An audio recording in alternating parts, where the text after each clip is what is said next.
నమస్తే welcome to yo-yo TV. రాజకుమారుడు ఈ టైటిల్ ఏ ముహూర్తాన పెట్టారో కానీ తొలి సినిమాకే ప్రిన్స్ అనిపించుకున్నాడు. తొలి సినిమాకే ఫస్ట్ క్లాస్ మార్కులు పడ్డాయి. ఇక హీరోగా తన మార్క్ చూపించుకోవాలి, సూపర్ స్టార్కు అసలైన వారసుడు అనిపించుకోవాలి. అదెంతో కాలం పట్టలేదు.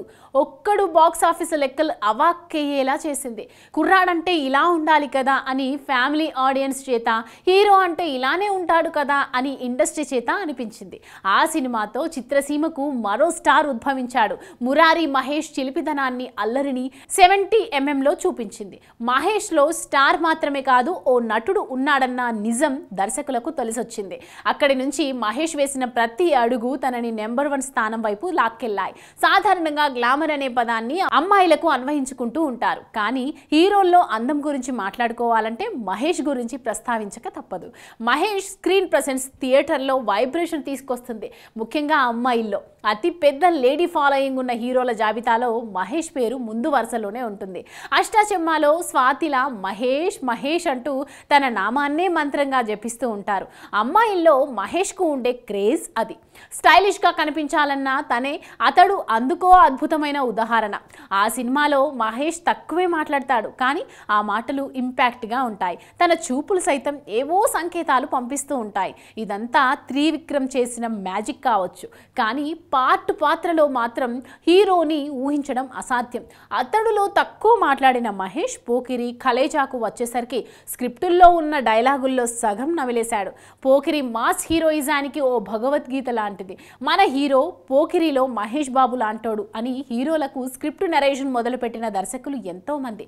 కలేజాలో సీతారామరాజుని చూడండి, ఆటోమేటిక్గా ఓ ఎనర్జీ వచ్చేస్తుంది. తన బాడీ లాంగ్వేజ్, డైలాగ్ డెలివరీ, మాటలు లేవంతే. కలేజా బాక్స్ ఆఫీస్ దగ్గర ఫ్లాప్ అయినా ఆ సినిమాకి ఎంతో మంది ఫేవరెట్. అసలు ఆ సినిమా ఎందుకు ఫ్లాప్ అయ్యిందో అర్థం కాదండి అంటుంటారు.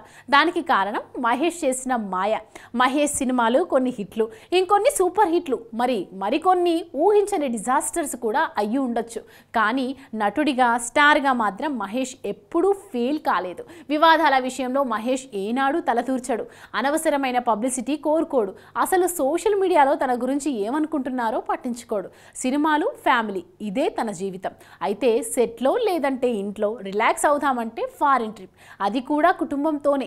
ఏ మాత్రం సమయం చిక్కినా కుటుంబానికి కేటాయించాలని చూసే hero, the real family man. దాతృత్వం విషయంలోనూ మహేష్ ఎవ్వరికీ తీసిపోడు. ప్రకృతి విలయాలు సంభవించినప్పుడు ఆదుకోవడానికి ముందుకొచ్చాడు.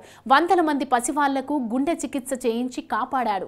ఊరిని దత్తత తీసుకొని శ్రీమంతుడు అనిపించాడు. కటౌట్ విషయంలో మహేష్ హాలీవుడ్ స్టార్లని ఏ మాత్రం తీసిపోడు. తీసే సత్తా దర్శకుల్లో ఉండాలే కానీ మహేష్తో హాలీవుడ్ స్థాయి యాక్షన్ సినిమా తీయొచ్చు.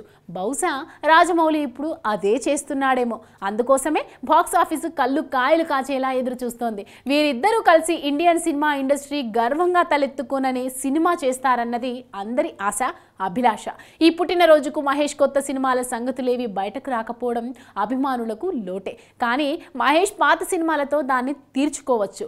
మురారిని మళ్ళీ రిలీజ్ చేసి థియేటర్లకు వదిలారు. ఒకప్పటి మహేష్ అల్లరిని, ఆకతాయితనాన్ని, చిలిపితనాన్ని మళ్ళీ చూడాలంటే మురారి థియేటర్లో వాలిపోవచ్చు. మహేష్ నుంచి మరో సినిమా వచ్చేంత వరకు పాత సినిమాలతో కాలక్షేపం చేయవచ్చు.